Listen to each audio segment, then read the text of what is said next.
हिंगोलीत वाढत्या तापमानामुळे जनजीवन विस्कळीत झालेलं आहे। सध्या जिल्ह्याचं तापमान 40°C नोंदवलं गेलंय। वाढत्या तापमानामुळे नागरिकांची जीवाची काहिली होते। वाढत्या तापमानामुळे दुपारच्या वेळेत रस्त्यावर शुकशुकाट पाहायला मिळतोय।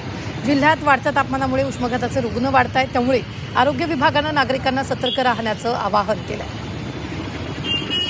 या तापमान वाढीचा आढावा घेतला आमचे प्रतिनिधी गजानन वाणी यांनी।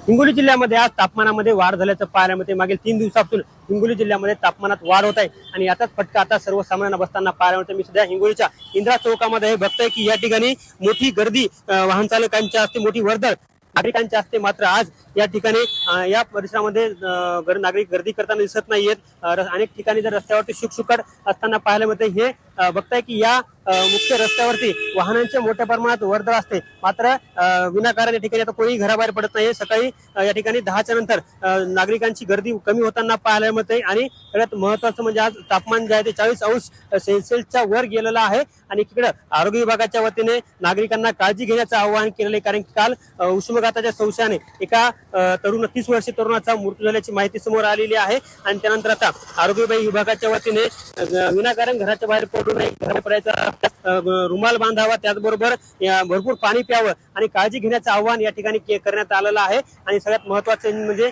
मराठवाडा विदर्भाला या उन्हाचा फटका बसताना पाहायला मिळतंय आणि या तापमान वाढल्यामुळे एकीकडे आरोग्य विभागाने आता काळजी घेण्याचं आवाहन केल्याचं पाहायला मिळतंय। कॅमेरामन राजेश सोबत गजानन वाणी, G24 तास, हिंगोली।